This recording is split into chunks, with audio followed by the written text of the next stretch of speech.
Hello and welcome to Birdsview English. We are excited to share our new platform that will tell amazing stories about the culture, history and progress of Bangladesh and South Asia. You can watch and listen to us on Facebook, YouTube and Spotify. At Birdsview English, our goal is to share Bangladesh's story with the world. Through interesting talks, inspiring stories and expert opinions, we want to show the successes, challenges and unique culture of this lively region. We are happy to have experts from around the world with us. They will share their ideas on many topics like development, culture, innovation and partnerships. They will help connect Bangladesh, South Asia and the rest of the world. Join us as we celebrate and share these wonderful stories. Let's work together to make Bangladesh voice heard globally. Thank you for being part of this journey.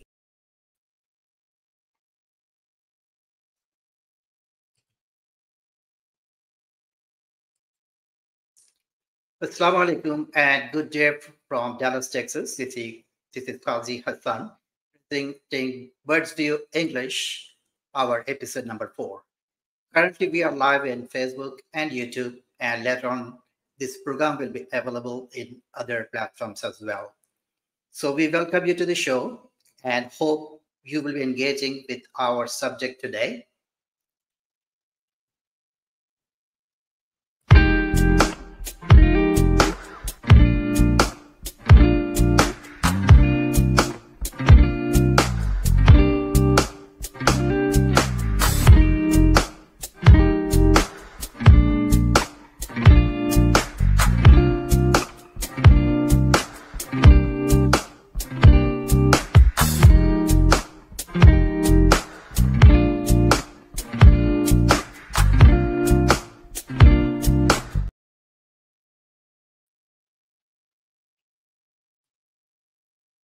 Today, we dive deep into a timely and pressing question. Bangladesh on the global stage, can the interim government lead the way? As Bangladesh navigates through political transitions, can the interim government shape the country's global standing and policy direction? To explore these issues, we are joined by an outstanding panel of experts from diplomacy and defense to journalism and academia, each offering a unique lens on the evolving narrative of Bangladesh in global affairs. Ladies and gentlemen, our respected viewers, let me present our talented panelists. First, I'm going to bring in Ambassador Humayun Kabir.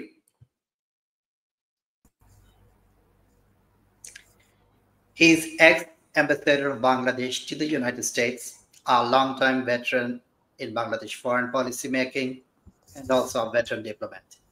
Ambassador Humayun Kabir, welcome to our show. We are so glad that you could make it today. Thank you very much. I really appreciate the opportunity to share the platform with all of you and our very distinguished audience. Thank you so much. We'll be right back with you.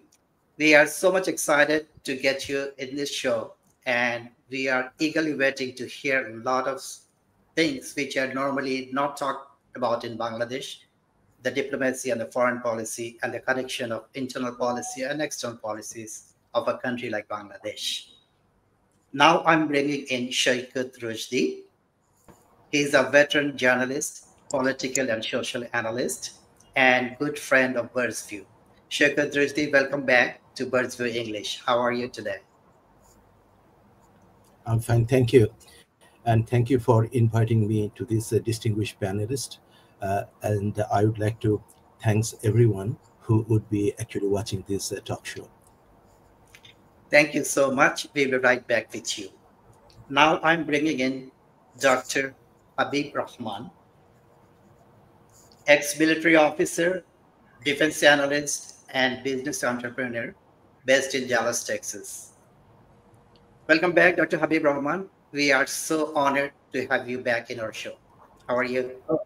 Thank you very much for introducing me, and I'm looking forward to a lively discussion. And thanks, audience, for your time. Thank you so much. We appreciate your time as well.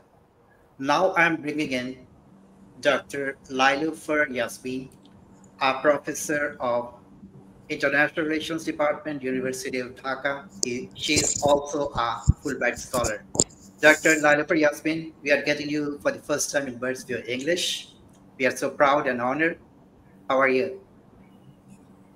Thank you. I'm fine. Thank you. It's an honor on my part to be a part of this distinguished panel.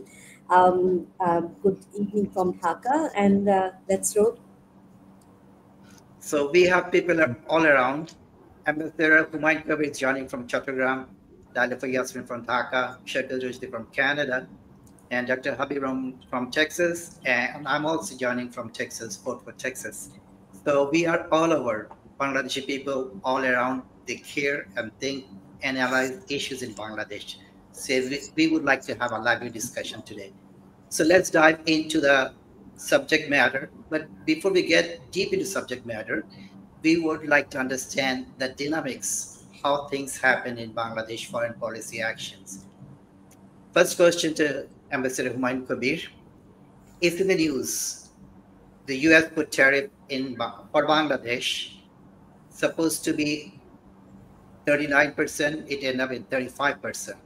And Bangladesh diplomats or negotiators, they went to the US over and over meetings and they couldn't come to conclusion. And it's widely reported that Bangladesh negotiators were not prepared to have a negotiation with US trade representative. So question to you, how the negotiators are selected from the Foreign Office or people engaged? It seems the right negotiator was not picked. What's your comment on this, please? Oh, thank you very much. You started off with a, I would say, challenging question. Yes, Bangladesh is negotiating with the United States after, I would say, reimposition of 35% of tariff on Bangladeshi products entering the United States beginning 1st of August.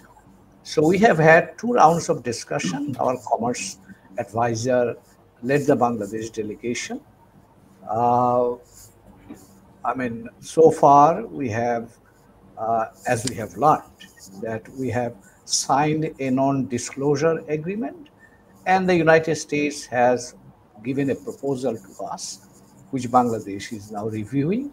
And then the next round of talks, as I understand, will take place on 24th in Washington. Now, the big question that you have asked, how far the diplomats are involved in this process? Let me be honest, practically no diplomat is involved in this process. And to me, what appears is that we have perhaps not been able to really appreciate the context in which this negotiation, or for that matter, the tariff turmoil has been initiated by the United States in the first place. When President Trump announced the Liberation Day tariff schedule on countries around the world, he was unleashing actually a war on China. And he wanted to, that's my sense is, he wanted to reconfigure the entire trade regime of the world, meaning that so far we were dependent, or we were governed by the WTO in terms of the trade among nations. But this time, President Trump wants to change that format, and he wants to introduce a bilateral format where every country will deal with the United States with regard to their tariff, meaning that we are looking at a new global trade structure now being tried to be put in place. And that idea is, that's my understanding. After China became the member of the WTO in 2001, the Chinese economy or Chinese export started surging around the world. And China has emerged now as the second largest economy, mostly driven by their exports. So, and China has become now second largest economy, and obviously China is now trying to assert itself on the geopolitical space as well. And the Americans want to contain that, as simple as that. It started with President Obama's 2011 pivot to Asia strategy, 2012 TPP, Trans-Pacific Partnership, the economic framework built up by President Obama again, followed up by President Trump during his period in 2016 to 20 to impose tariff on China. And this time, and it was continued by President Biden, by the way, I should also mention. This time, President Trump has taken the initiative to really move ahead with the idea to physically contain China and have a different kind of economic framework, as well as a kind of geopolitical context which should be favorable to the United States. Now, from Dhaka perspective, I think we are looking at it from a tariff perspective. That's my sense. So we are trying to somehow reduce tariff on Bangladeshi products. Bangladesh generally sends around 8.4. Last year, we exported $8.4 billion worth of goods to the United States. So we are focused on our export items and reducing that tariff. But we also have to understand that this tariff is one component of the larger geopolitical or geostrategic paradigm that the United States is trying to pursue now. So when we are negotiating in Washington, unless we have that broader framework, we might miss the larger picture. And only focusing on tariff may not be the right thing, because the proposal that has been forwarded to Dhaka, we are not privy to that, by the way, because this is under non-disclosure agreement. But what we could guess, since I have worked in Washington, I would say quite a number of years. So my understanding is that it has other elements, geopolitical issues, non-tariff barriers, policies, principles, and so on and so forth, which was actually mentioned in the USTR report last year, which came out in March of this year. So we can, I can understand or guess that beyond tariff, there are a number of issues which the Americans have proposed to us. Now, the big question to me is, are we ready to handle those things? And even if we are not ready, we have to handle those things. So my sense is that we initially, possibly, we are not ready to go into that broader frame. Now that we know what the Americans are expecting, it is time that we engage. And what is most important at this time is to build up a national kind of team.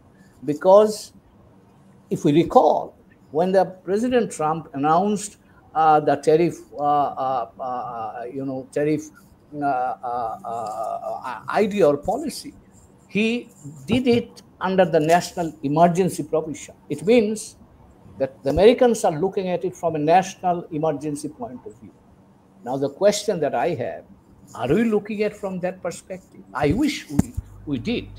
And my recommendation would be that we must understand how the Americans are looking at it, and exactly if we want to have an effective negotiation or effective outcome, or I would say a reasonably mutual satisfactory outcome, it is important that we all should understand, or at least bring some clarity to the idea that this is something which is national, and we must prepare accordingly and engage from that kind of perspective.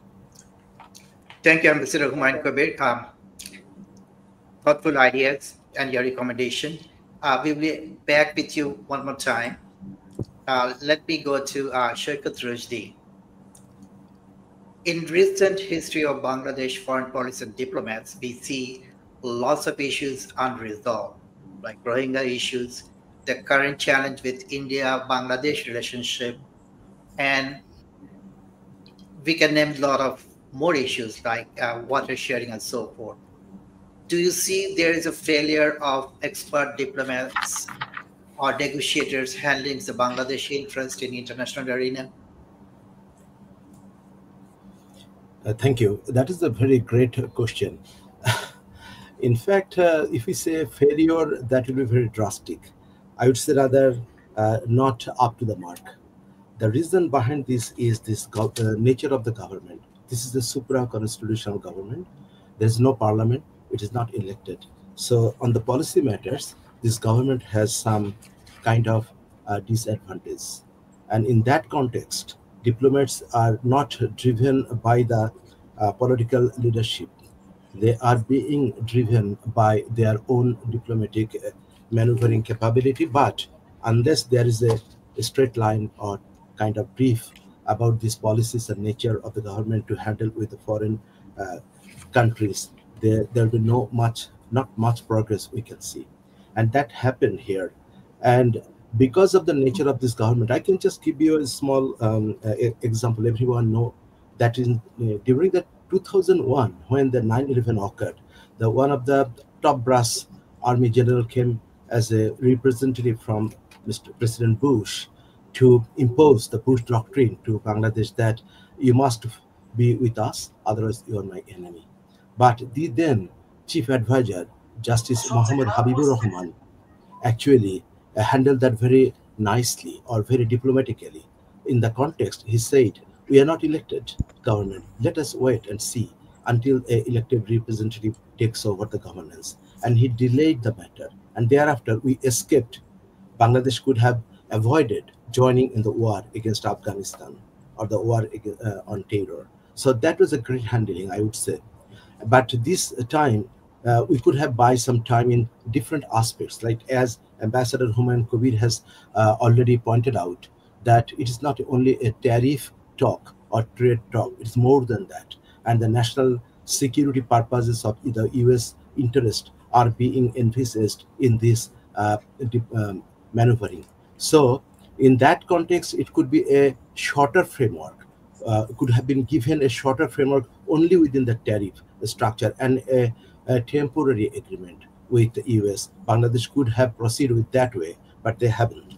The reason behind this is only the advisors and the administrative bureaucrats from Ministry of Trade and Commerce are dealing with this. Diplomats are not being consulted with in the beginning, and the stakeholders like BGMEA and other stakeholders are not being consulted like think tanks. So that could be a shortcoming from the part of this government, and that we see in the World Forum right now. Thank you. So you're telling, or you're trying to insist that negotiators or the diplomats, the right kind of people are not being engaged for this kind of negotiation. Okay, let me find this from Lailufar Yasmin. I know for sure that you are teaching and making diplomats, and you already made some. So there is widespread news for this current crisis with the US. Veteran diplomats or experienced diplomats were not engaged, stakeholders were not talked, and only thing the team did was have the US Bangladesh Embassy in Washington arrange those meetings. That's in the news and the media. So in Bangladesh perspective, it's a huge stake export to the US. Countries like China and Indonesia and some other countries have already signed their final agreement, and Bangladesh is far behind. And Bangladesh people were not able to give the facts and figures and counter offers. So what is your take on this? Why Bangladesh is so behind and they are not ready at the table when they are supposed to be do their homework first, then go for the negotiation meeting? Your take. I think my question is the toughest one so far among the three of us.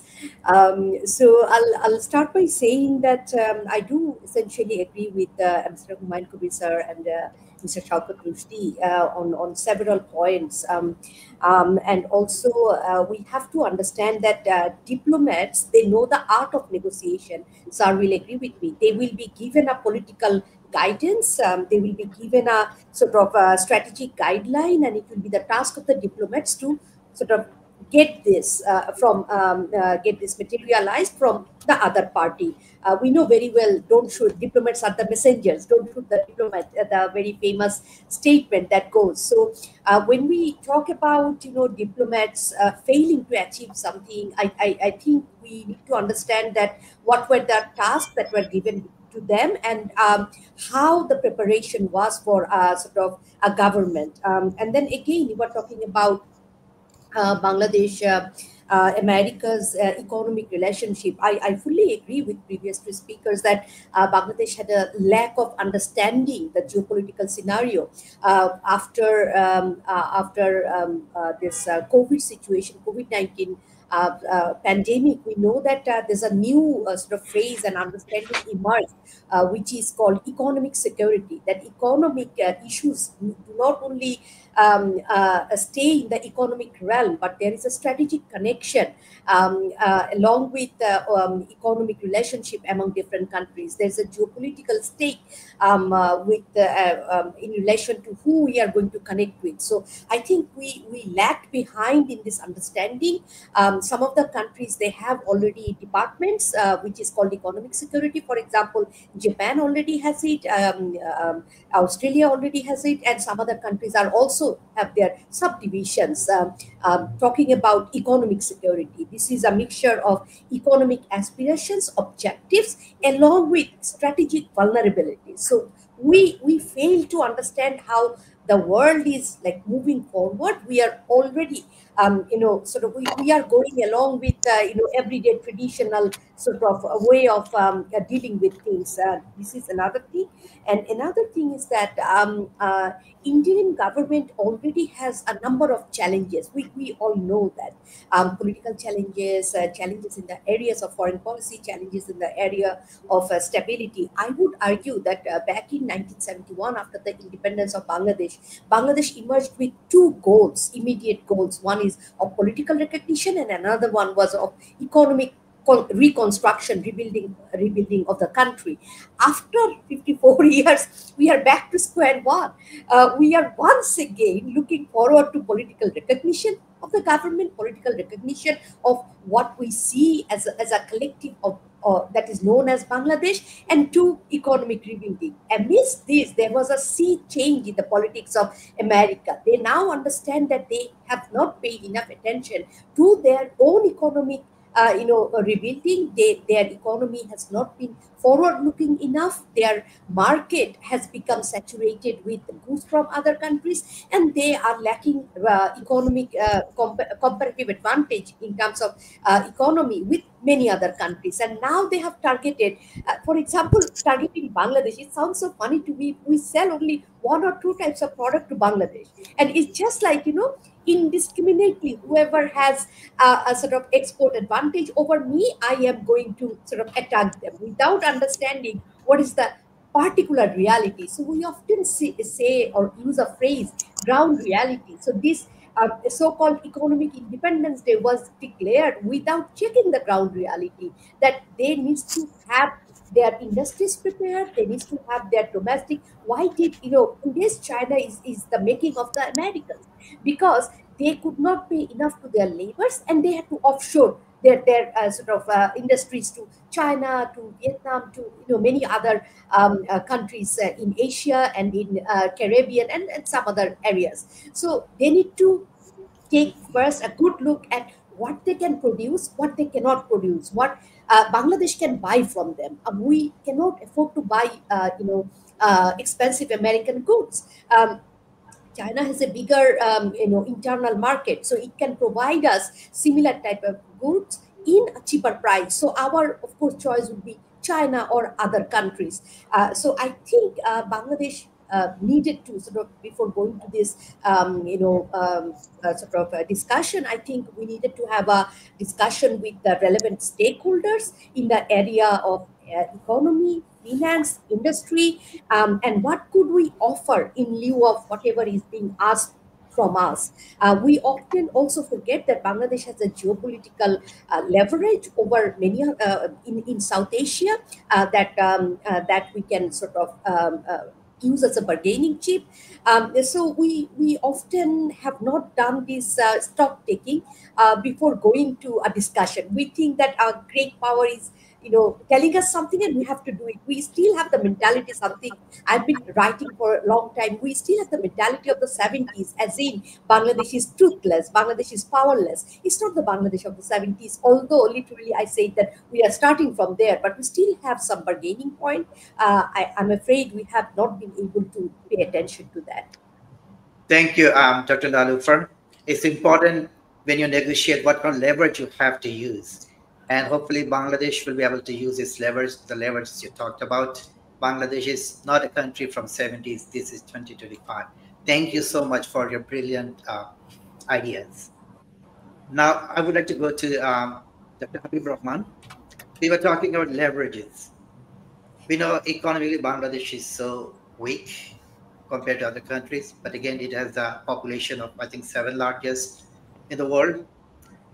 Smaller in size, but lots of resources from the human market size. So you cannot, and the GDP wise, I think it was 39th in the world. So there are some factors which Bangladesh should be considered as a growing power. When at the negotiating table, what kind of leverage you think Bangladesh should be using? Because Bangladesh also second biggest manufactured garments and so forth, and a growing population. So what Bangladesh is missing and what Bangladesh can do at the negotiation table to insist that Bangladesh voice has to be heard and followed? Dr. Habib Rahman.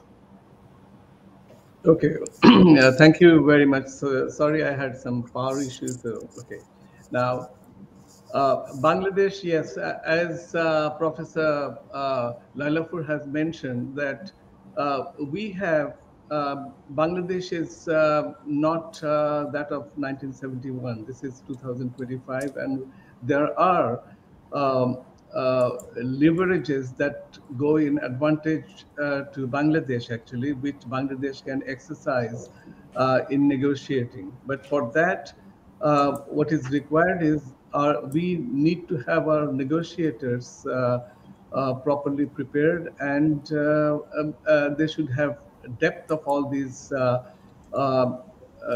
the points of on which we can bargain.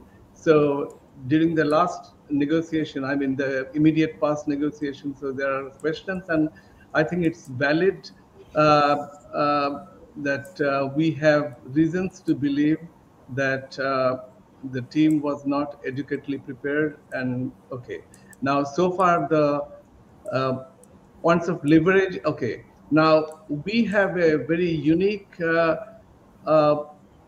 advantage and as well as disadvantage in terms of geopolitics. Say we are surrounded on three sides by India and also the Bay of Bengal. India is a considerably powerful country with sizable naval power. So this is a disadvantage to us. But again, the advantage is that we are a wedge between the Seven Sisters and the rest of India. So there is a point of leverage. But we cannot control on one thing, that is India.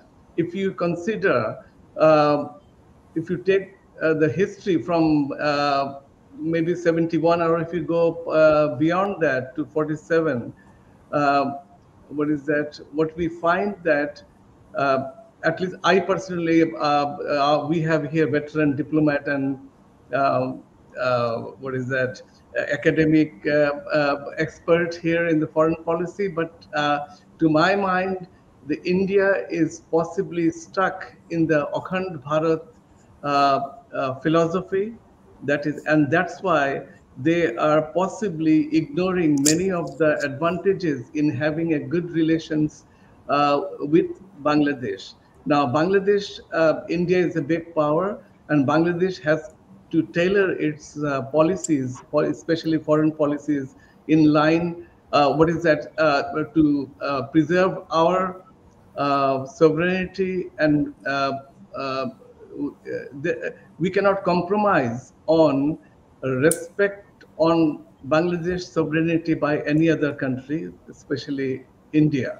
So there are many examples around the world where there are smaller countries and besides larger country, but they have a very good relationship and mutually beneficial.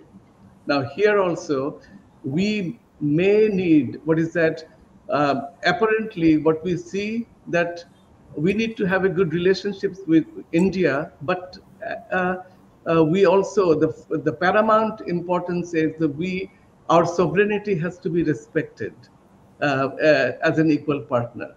And India will immensely benefit from this, but this is not happening.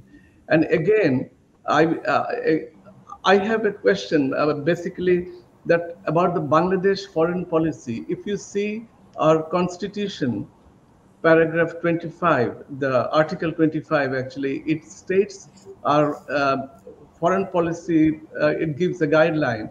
And that, I think, is very, what is that? I'd like to, I like that. And if I may mention, the Article 25, it says international relations based on principle of respect for national sovereignty, non-interference in internal affairs. So, but the conflict arises. We frequently hear from the politicians that friendship to all.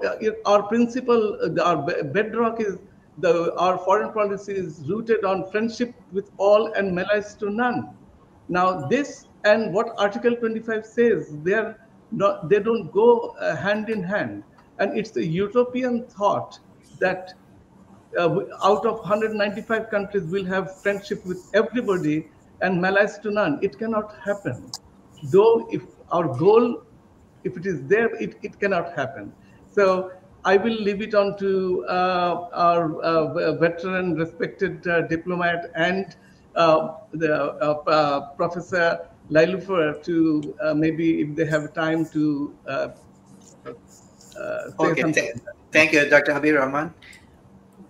It should be the national interest all the time.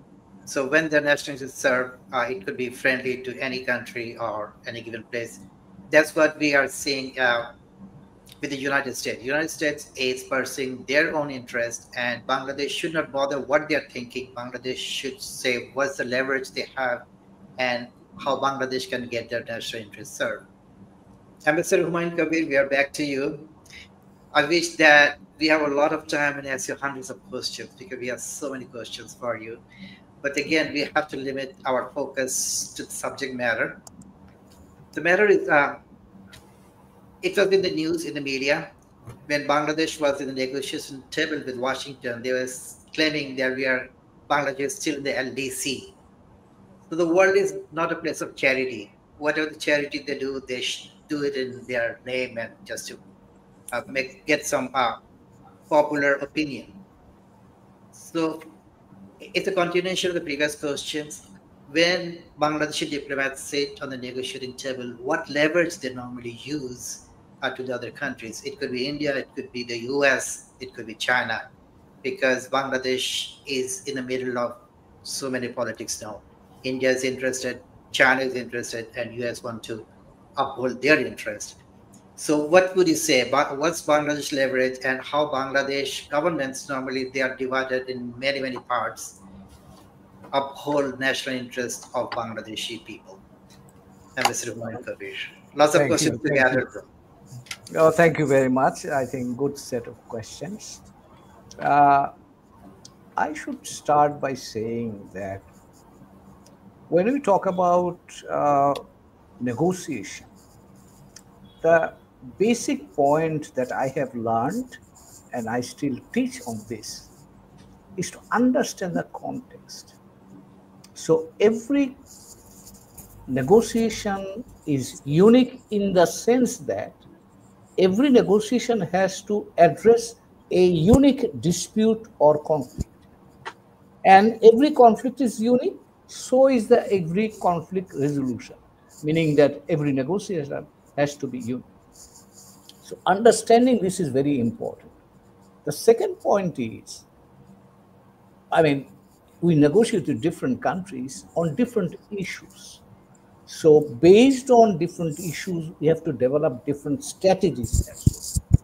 So strategy, what we are now pursuing in Washington, would not be relevant for our negotiation with China, for example, or India, for example, for that matter.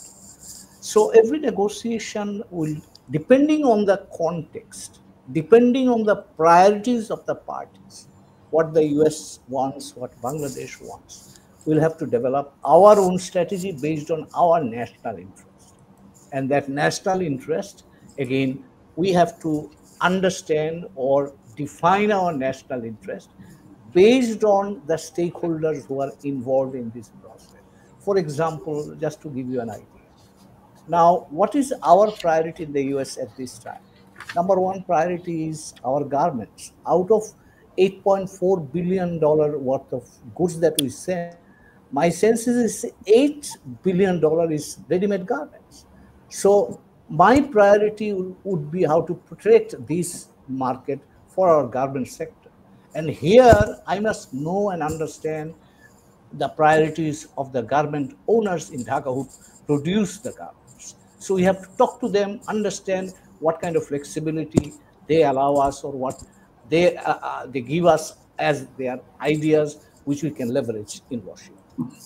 Then comes, US is number one investor in Bangladesh. How do we protect US investment in Bangladesh? So where they are investing, how we can engage those who are receiving the US investment, and how we can leverage those ideas or those elements into negotiation with the United States, and then use that, because the US wants profit.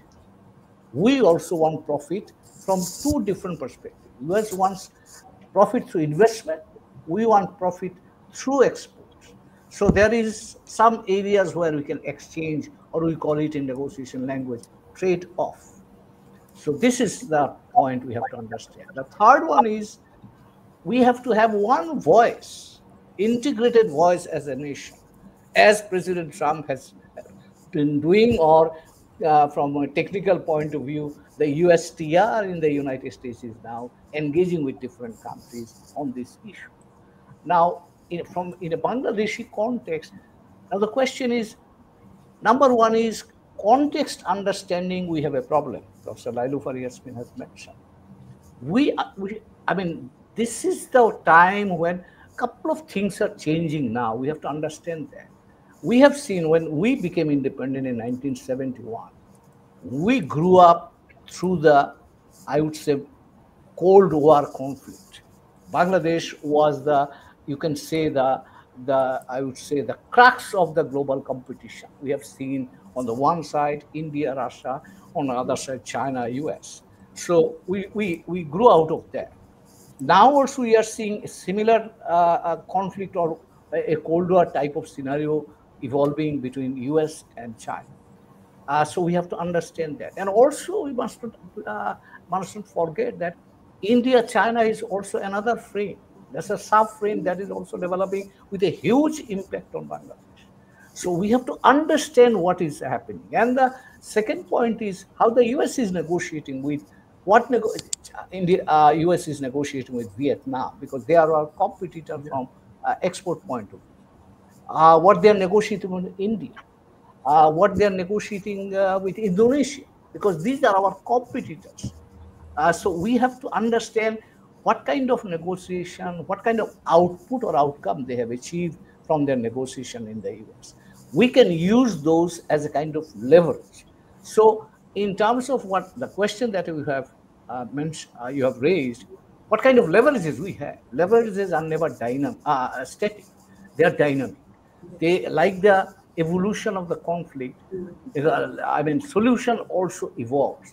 For example, 2 weeks back, we didn't know what was negotiated with Vietnam, what was negotiated with Indonesia, what is being negotiated with India.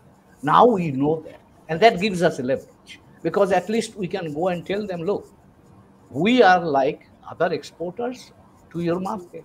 You cannot discriminate us And in a negotiation context, logic, reason matter.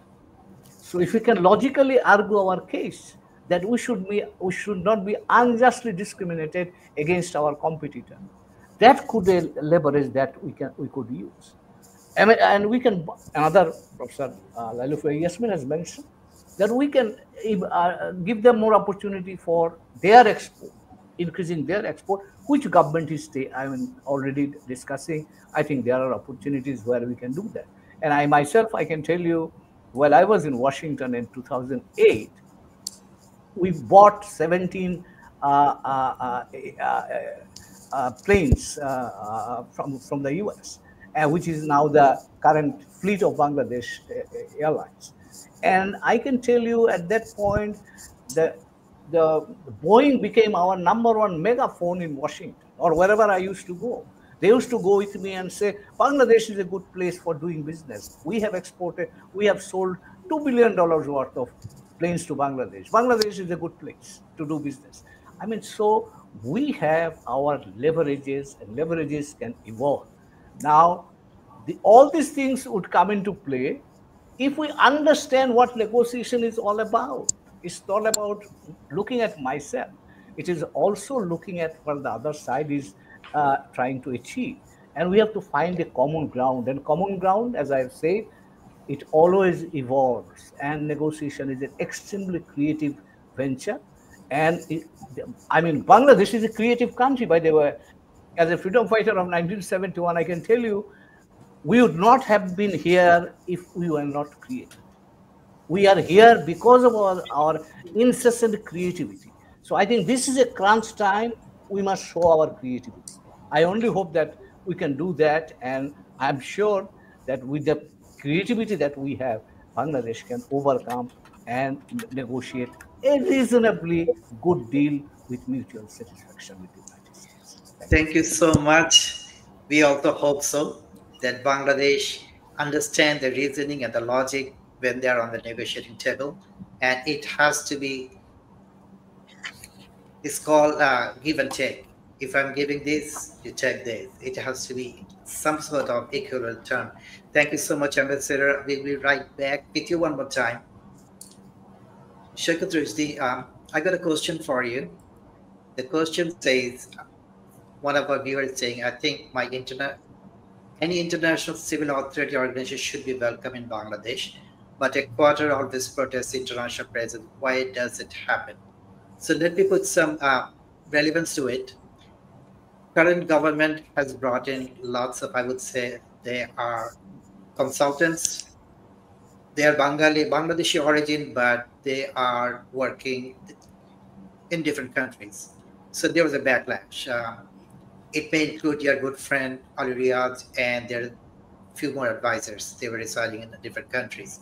So where there's no backlash, bringing in foreign people or foreign advisors, having consultant is nothing bad, I see, for any kind of business or trade talk. So what would you say? Why there's always a backlash bringing in people who reside in other countries? And should we welcome international organizations in Bangladesh or not? Thank you.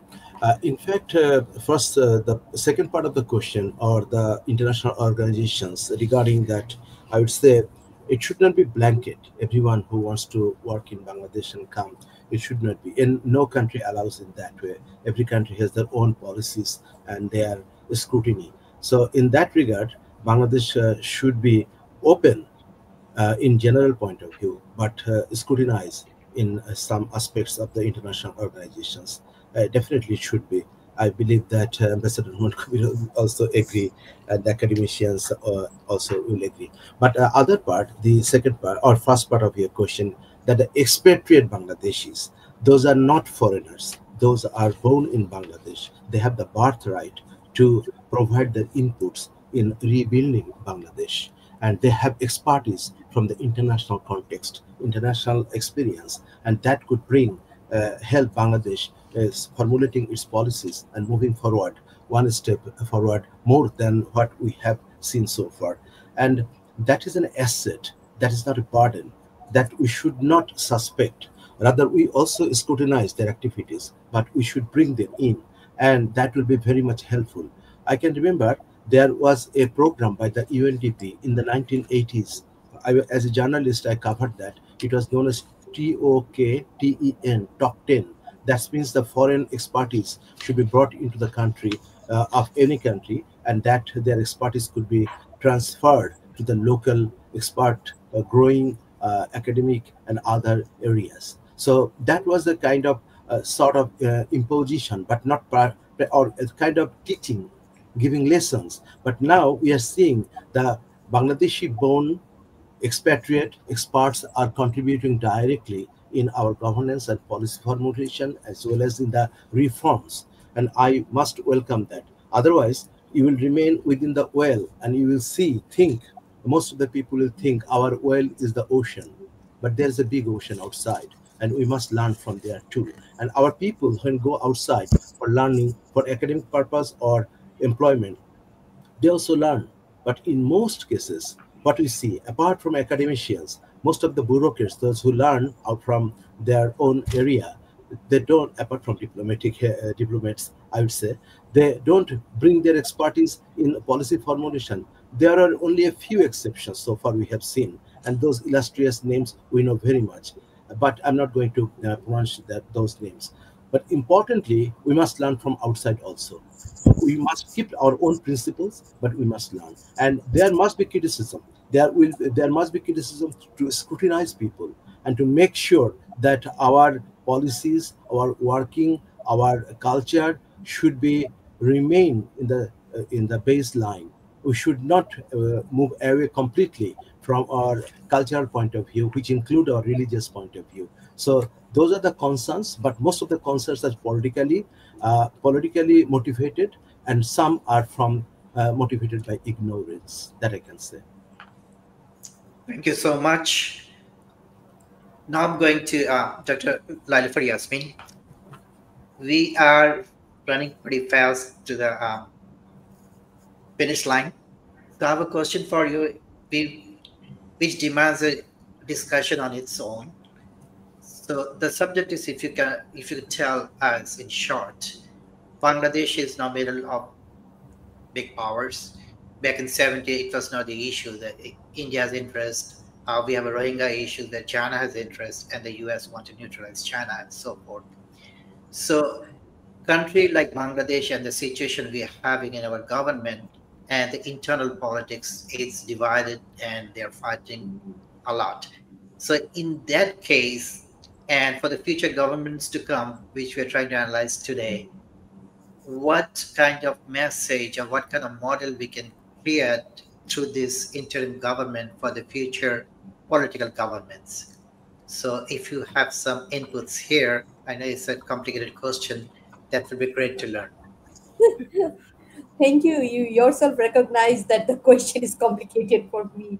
Yes, of course. I think one thing that I would really like to stress on, that our political governments have failed. I mean, from 1970s onwards, we have seen such a politics of vengeance, and this has to end. This is something I feel that it's creating an intergenerational conflict, and often we have this tendency to think from in Bangladeshi culture. We call young people as komolmoti, and this is a word I have extreme problem with. And we automatically think because we are older, we are wiser. We are not, in fact. So young people have their views. Because the world is changing fast, as I said before, that we are not being able to keep our pace with the changing sort of knowledge and changing reality, and that we will not be able to. We will not be a part of those future. It is those in their 20s and 30s. They will have to deal with this very different kind of future. But I am not sure if our politicians have any idea about what is happening, in those areas. So I feel that we need to do, we need to pay attention to this particular area, and we need to go beyond that. From 1991 to later on, we have seen 5 years one type of history. Next 5 years another history, and then we are going back to another type of history, and this has hurt the entire Bangladesh. In fact, we have lost our credibility, not to ourselves but to the rest of the world. We do not know who we are. Our identity is in question. So I think what our Honorable Chief Advisor in one of his earlier address to the nation, he mentioned that the Bangladesh's foreign policy should be based on mutual reciprocity, respect, trust, and faith. This is something we need to understand, that when we are dealing with any countries, and as you rightly pointed out, great powers, they have their gaze on Bangladesh because it's a small territory, small in terms of landmass, but in terms of having 180 million people, actually we also do not know yet what is the actual size of our population, because we did not have a proper census for a while. But for the sake of argument, let's say 180 million population, they have real potentials. Humayun sir pointed out incessant creativity. It's not only creativity but also resilience. So a word that we always say, but often people outside of Bangladesh do not understand that how we can lose everything and we can start afresh. This is a unique capacity that we have because it's a riverine country. Bangla Nodi Matrik boli amra. It's a riverine country where people would lose everything one night and the next day they will start afresh. This is in our genes. And this is something we fail to make others understand, that why we are called resilient. Well, the rate of urbanization is quite high nowadays, but that doesn't mean that we have forgotten our ability to ability to survive. So that is why I would say that for our politicians, we have to understand that it is a great country. It is a country with potentials. It's a country with leverage. Its geopolitical situation is something that we need to sort of pay attention to, and we need to use as a bargaining chip. We are surrounded by India. It is not only our weakness, it is also our strength, because India is also surrounded by Bangladesh. We do not see it from our point of view. We have to start seeing things from our point of view. We have to see with Myanmar, with Rohingya issue, we have problems, but at the same time, it's a gateway to Bangladesh, it's a gateway to Southeast Asia. So we have a lot of leverage. Bengal has a lot of potentials. We need to have proper policies and pay attention to these. Thank you. Thank you so much. Habib Rahman, quick question for you. About a year ago, when there was a changeover of the fascist government to this interim government, there's lots of hope. And nowadays, people are losing hope. So should we be hopeful about if this interim government is leaving a model way of ruling a country, or a model government, internal as well as external policies? What is your comment on this? Please make it short because we are running out of time. Okay. I'm always a hopeful person, and I hope that Bangladesh has a new start after what has happened past 5th August. Now, for that to happen, at times we get frustrated, and there are valid reasons so, because we as a nation, we have to first decide about the country's interest. Our political parties, they align with non-national forces, that is say, they cannot agree on the core national interest, core national sovereignty. We are still stuck with, this is 54 years of past independence, we are still stuck with Chetona, we are still stuck with anti-Pakistan bashing, and okay, India has helped us. Yes, India has done it for their interest, and we aligned at that 71 because we had common interest.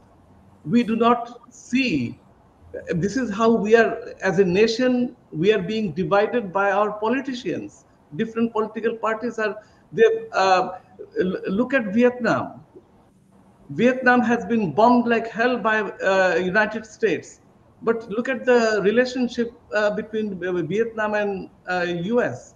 Look at the relationship between Germany, Japan, and the US. What they have, or after what they have gone through, I mean, those countries. So if Pakistani cricket team comes here and plays, and there are in stadium, they are humiliated. Look at the idea is these players, their even father, no, their grandfathers were in 71. We are still, because this is all built in our internal politics. So the first challenge the interim government has uh, to unite or to bring these political parties to some consensus that their so far the national interest is concerned, like the Indian politicians, they fight each other, but they will never argue amongst each other so far their India's relationship with other countries are concerned. But please mark this. So in Bangladesh, it is not there. So this has to be there. Now, about the I was just what is that? I will be interested to get this idea from Okay. Mr. Rushdee, that how can we overcome this division amongst us, which is imposed on us, on this nation, by our political parties. Okay, thank you, Dr. Habib Rahman. We may continue on discussion in future episodes. Thank you. I'm going to Ambassador Humayun Kabir. As Dr. Habib was talking about Indian policies, even if you look at the US policies, they have a short-term objectives and long-term. Long-term objectives normally don't change, even the change of administration. India, when there's a foreign issue involved, they are unanimous. We can give example for the fascist Sheikh Hasina when went to Delhi, all the political parties sit together and make a decision to give her shelter or asylum and so forth. So, do you think is it a good time to start create a long-term objective for Bangladesh foreign policy? Well, And thank you. what would you suggest to do that? Well, thank you very much. Good question. But now let me quickly tell you a couple of things. We have to have a clear understanding that the external world or the world outside Bangladesh is not Bangladesh. It's a different ball game. We have a tendency of looking at the world as if there is another Bangladesh. So we have to come out of that kind of mindset, because the whole world is a very different place.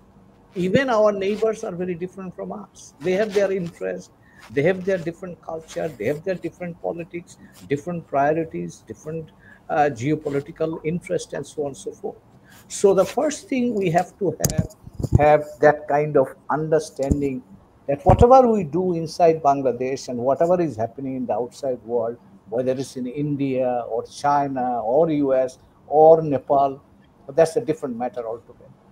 And here, alongside, I would say, clarifying our understanding about this issue, we need to have a national cohesion on some of the fundamentals of our relationship with the outside world. You have mentioned about that. Dr. Rahman has also mentioned about that.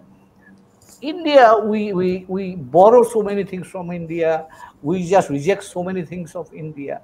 But why don't we look at how the Indians look at Bangladesh, for example? They're united, as both of you have clearly mentioned. It is because they know their division is for their domestic politics. Whenever any external intervention or external approach comes, they have to stand united as a nation. So we can learn at least one thing from them, that whenever the national issues are or as national issues are concerned, when the vital interest of this country is concerned, all political parties, all stakeholders should stand united. Within ourselves, yeah, we can have differences as India has, or Indian political parties have. So this also we have to, unless we have domestic cohesion within Bangladesh, then we will see that other powers will come and interfere. So our national, one of the major threats that we have to our national security is our lack of cohesion. Third thing I'll say that the outside world is not a charity business. Every nation pursues its interests, and that can be brutal. And we should not expect that, oh, we are LDC, so they should give us something. It's not charity and that kind of pity. I mean, we should come out of that. I mean, I'm talking about the healthy understanding about the relationship. It's a kind of interest. So they want to promote their interest, we want to promote our interest. So within that kind of interaction, how best can we do or achieve our objectives? And for that, we have to have our domestic coordination, another problem that we have. Today, when we are negotiating with the United States, there is hardly any coordination. And this should be one lesson that we should learn, not from the present government, but for the future governments also. And from my own experience, I can tell you that this is an Achilles heel for Bangladesh for the last 54 years. But this time, I think it is time that we should take at least one lesson, that unless we coordinate within ourselves, we cannot give a good fight when our vital interest becomes challenged. Thank you so much. With these words, I'll stop here. Thank you so much. Oh, it's a great input. We have to have a unanimous decision on external issues. And as Ambassador is telling us, it's the right time to make a unanimous decision about what we're going to do in future external policy-wise. Shaikat Rushdee, similar question, or rather same question. There's lots of talk going on in Bangladesh about consensus on different political issues, how to run government and so forth. To my knowledge, there is nothing talking about external policies or foreign policies or the relationship with other countries. Don't you think, as Ambassador was proposing, that process needs to get started now for foreign policies? Internally, we can fight, not the physical fight, but debate and argument. But when the national interest comes in, everybody has to be united. So please tell that if it is needed now and how that can be done. True. I totally agree with Ambassador Humayun Kabir. In fact, the reforms being taken place, as well as the policy matters, I have seen in the interim government has missed two counts. One is the education reforms, and the other one is the foreign policy reforms. These are the two very important areas which has remained outside the reforms and policy making deliberations or commissions, whatever you can tell. And from the context of the foreign policy, I can just mention two things. The outer world, external world outside Bangladesh is also evolving. Like when the President Trump was elected for the second term, the economic measures he has taken, it's like a very cliche or classic. I'm gonna make him an offer he can't refuse. The phrase we have seen in 1972 Godfather movie, the Corleone patriarch is telling, and he behaved like that. And that is very difficult to deal with. And it is a powerful statement that implies an offer that is so advantageous or coercive that the recipient has no choice but to accept it. So we have to work with that. And in that context, I can also refer to the New Statesman headline on February 28 this year, Trump's mob boss geopolitics in regard to the Ukraine context. And also, in this week, last week, a Canadian auto industry expert says trade negotiations with US is like dealing with a mob boss. We must understand that we are dealing with a person or a leader who is an elected leader of that country, and that is like behaving like a mob boss. So our foreign policy And if we learn from India, and we must learn, and that is the India's fourth largest political party, All India Trinamool Congress, may have reservations regarding the shelter to the our deposed head, the deposed Prime Minister Sheikh Hasina in India, but they haven't said it formally, or they haven't expressed their concern publicly. What they have done, or even the Indian National Congress had some reservations, but they have spoken within themselves. For the outer context and in dealing with Bangladesh, they have said like that. The Trinamool Congress is based on West Bengal, and they're the most affected by the current relationship, the turmoil between Bangladesh and India. Apart from Bangladesh, within the Indian states, they are most affected, but they're not telling anything publicly. They are following the cue given by the BJP-led federal government or the union government, they say. So we must be dealing with these issues in a larger context, and that has not been done. But may start now again, because we have been dealing with so many things. In 1990, when the former autocratic military government was deposed, Hussein Mohammad Ershad, the interim government, that was also a supra-constitutional government led by Justice Shahabuddin Ahmed, that also set up several commissions. I have seen some of the reports. Those are all shelved. The next government, it was a BNP government. They did not do anything of those commission reports. I have seen in the Ministry of Planning and Ministry of Finance, those are sitting behind. Professor Rehman Sobhan was the leader of that, lead the commissions. And here, I am not sure whether the next government, whoever coming into the next government, will be actually implement those of the reforms being now recommended by these commissions. So the interim government must start doing some of the practical work and implementing the reforms before the election. And I must say that it should be a very controversial argument, but that is necessary for moving forward for Bangladesh. Thank you so much, Shaikat Rushdee. It's the right time to start the negotiation process about our national consensus on foreign policy. Thank you again. Now I'm going to Dr. Habib Rahman. Question to you. Interim government means a short-term fix. It's like a band-aid. But this government is almost like a year in power, maybe even stay 6 more months. So our government of this kind and instability history of Bangladesh, how other countries would feel comfortable signing a treaty or contract or make investment with this government? Please make it a short answer. Okay, the short answer is no. No external government will feel comfortable in concluding strategic, contracts or decisions or alliance with Bangladesh under the present government. It's not that this is, to my mind, after 15 years or after so many years, is the best thing that has happened during the past 1 year, the change actually. But still, I'm telling that if I were any other country other than Bangladesh, I'd be waiting for a long-term decision on or relationship changes or in terms of defense, in terms of anything, that I'd be waiting for a new government. So having said this, this government can, is in a position to conclude many of the reforms which apparently will not be contradictory to the other political parties and say. So especially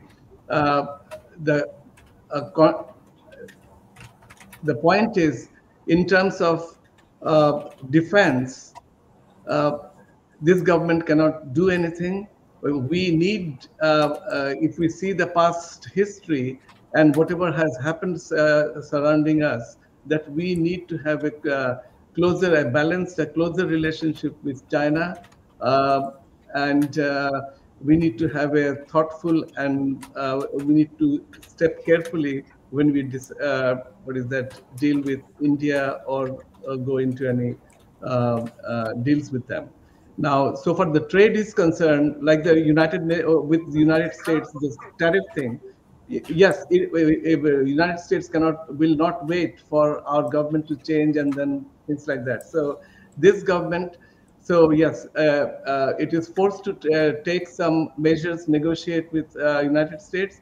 But here also I should say that see the example of Vietnam. Vietnam, when it was imposed, I cannot remember 39 or 42% or something like that. Vietnam immediately within a week they announced that they would like to start with 0% tariff. That means for American goods coming into US, they want to start with that. So let us talk. So now Bangladesh was not that reactive. Oh, okay, by 0%, it doesn't mean that Vietnam will, but they told that we are ready, even if it comes to 0%, if there is a mutual benefit, we'll go for that. So these kinds of aggressive and open-minded negotiation, they understand their position vis-a-vis United States. So we have not. Dr. Habib, you have to conclude. Even with this interim government, so it could have been much, proactive from our part to deal with under the present context and circumstances. Thank you so much. It's very, very important that we understand what we look forward to get. And I think it was a technique telling that they are ready for 0%. I don't think nobody will allow 0% tariff unless other parties also giving 0%. Thank you so much, Dr. Habib Rahman, for giving example of Vietnam. That could be a strategy we still could follow. Dr. Lailufar, Yasmin, final question of the show today. I know who were once government job, they prefer to become a foreign service diplomat. So what would be your suggestion or advice to them? Because other than from International Relations Department, other people also try to get into foreign service. So what should be your message to them, what to learn, how to do, and how to act and react, and how to learn negotiation? Please make it really, really short. Okay, so this is more of an academic question, and Right. we see that the way our civil service examination is done, that generally IR students who learn international relations in a very systematic way, they have very little chance to be a part of foreign cadre. So for quite some time from the department, we have been talking with different policymakers that can it be made as a specialized cadre, foreign cadre. Because we have seen that there is a lack of understanding about foreign policy, how day-to-day activities should be done, how different sort of things should be done. So as part of teaching these different people coming from different backgrounds to understand social science, because foreign policy is not hard science. It's you have to understand people, you have to understand culture, you have to understand how people would respond to you, and history, and a lot of other issues. So from my department, we have signed a MOU with the foreign ministry, and we are currently running a professional masters in international relations and diplomacy for the trainee officer, trainee officers, and there these days we see trainee officers from different countries are also coming and joining here. But at the end of the day, I mean, I know that it's the cream of the examination who come to foreign cadre, and they have very receptive. They have receptivity to new knowledge and new understanding, and we get really, really good response from them learning new issues. So for new intakes, my suggestion would be to learn about other countries, to learn the language of English, and then to learn another language, a third language, to learn how to communicate with people, to learn. We Bangladeshis generally tend to talk a lot before coming to the point. So how to concisely present your view, how to choose your attire, how to present yourself, because you are a diplomat, you are representing Bangladesh. So a lot of issues, and Sar is smiling. he already has gone through all of these, and he knows, because he also teaches at the Foreign Service Academy a lot, and of course being a diplomat. So these are some of the things that I would suggest. And another thing is that to learn to read literature, something that often people do not do in Bangladesh. That it's not only the books that you are supposed to read as part of your curriculum. It's not enough. You have to learn literature, world literature. You have to be a part of global cultural production, and that is a way. And you have to learn the particular dialect. I mean, not dialect, a particular sort of expression that you can use with an American, which will change when you are using it with an Australian, or someone coming from UK, or someone coming from Germany. So you have to learn the sensitivities. And there are some diplomatic gafes that happen. We need to sort of train our upcoming generation with all of those. As I tell my first year students always, that try to watch, the sitcoms like Friends or The Big Bang Theory, and you will understand the spoken English, the difference between spoken English and academic English. So we really need to prepare our next generation, not only our MOFA trainee officers, but the next generation in so many ways. Thank you. Excellent suggestions.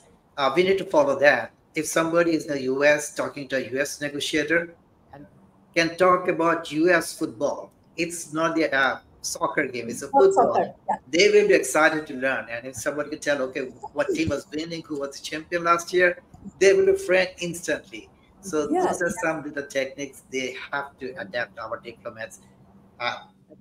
Thank you so much, our distinguished panelists, for their insightful perspectives. Ambassador Humayun Kabir, we appreciate your time. I know you're joining from a hotel room from Chattogram. We appreciate so much. We learned a lot from you, and hopefully people will be listening over and over to your words. Shaikat Rushdee, after quite a long break, you're back to Birds Fears program. We'll love to have you again and again. You have opinions on different subjects, and those are all valuable. Thank you so much, Shaikat Rushdee. Dr. Habib Rahman, you are a friend of Birds View, English and Bangla both. We do Bangla programs as well. We appreciate your time, your support. Thank you so much.